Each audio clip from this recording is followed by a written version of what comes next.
Oi, oi. Hope you're all well.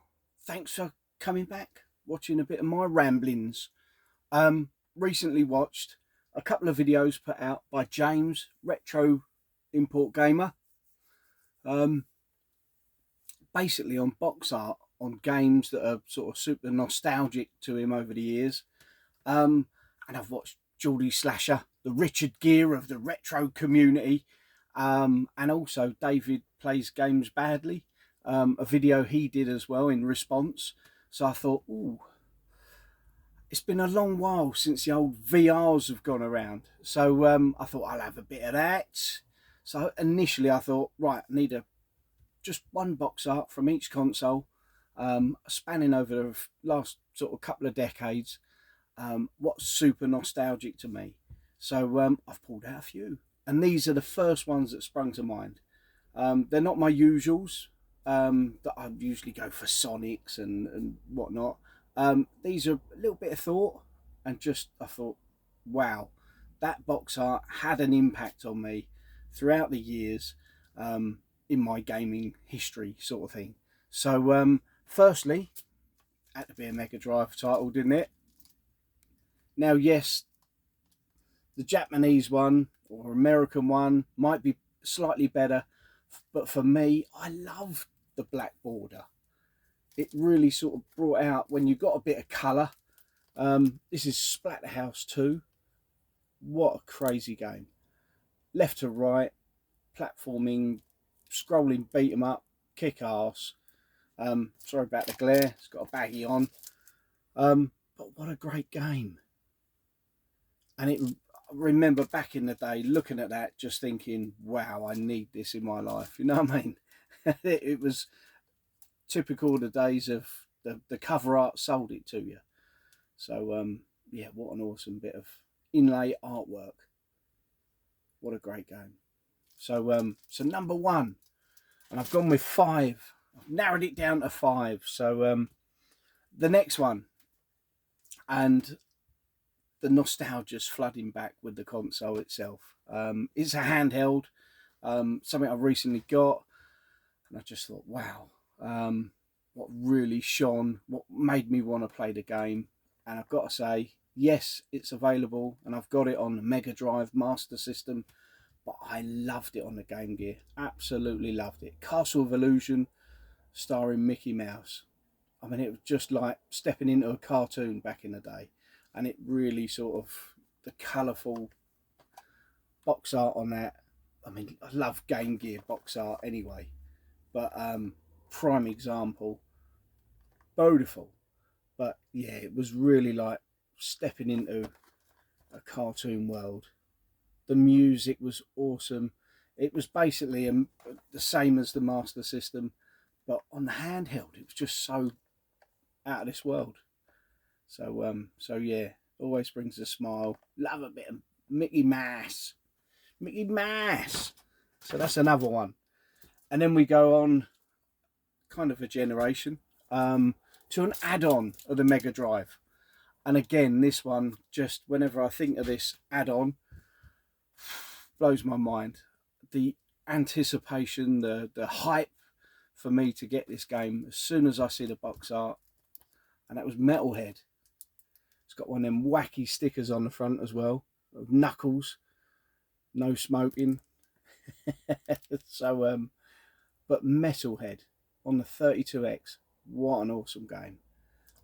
It was on that sort of time when, I mean, look at the box art, look at that, full colour. Oof. It was that time where everything was going 3D. And unfortunately, a lot of games, a lot of franchises got kind of lost, because couldn't cope with the 3D. But Metalhead was absolutely awesome, and still is today. I played it not long ago, albeit emulated, but still a great game for its time, obviously. But yeah, great game, great box art. Look at that bit of mech war, quality stuff. Just look at that. Screenshots on the back. I mean, we're looking at mid-90s nostalgia here. Awesome stuff. Great game. Absolutely loved it. And I thought, we're going to go a bit newer. And then as soon as you go newer than the old school 16-bit, 8-bit Sega, the eyes automatically go in the direction of a bit of green. And one game, and I haven't played it in a long while, and I'm going to get back on it, is that. Wow. Again, what a game. What box art. Look at that. Well, it's not really box art, is it, in this? What inlay art. But Dark Watch, such an awesome game. Absolute quality. I think it's on the PS2 as well, but of course it don't play as good. It was an inferior console. But yeah, what a game, and what great artwork. Completely sold it to me. I was expecting the usual sort of Doom clone, hack and slash, run-of-the-mill stuff, but wow, what atmosphere.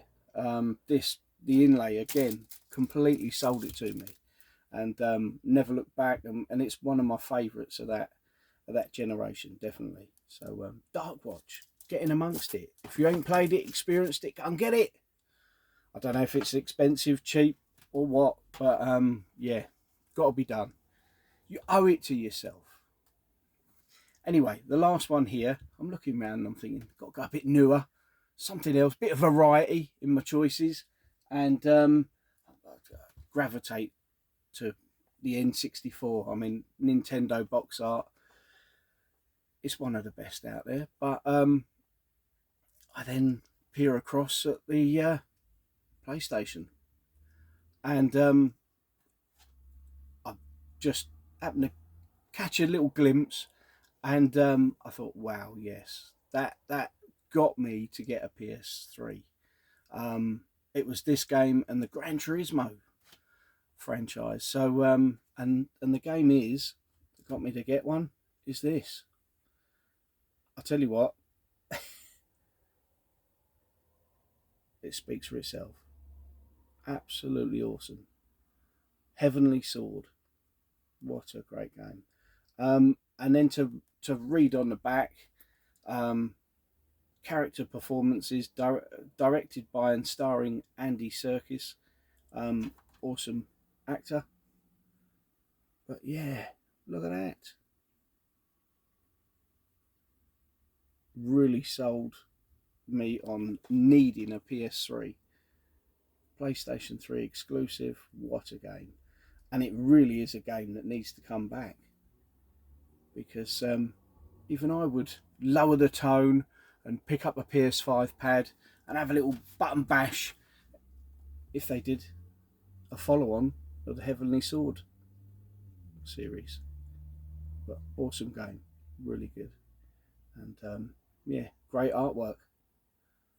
So yeah, if you head on over to James Retro or Import Gamer, go and have a watch of his channel, give him a sub, like, and try and do a VR yourself. It'd be interesting to see sort of games from your collection, the nostalgia, and what you think is worthy of showing.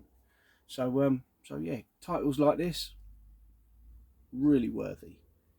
So anyway, thanks for watching. Take it easy. Bye-bye.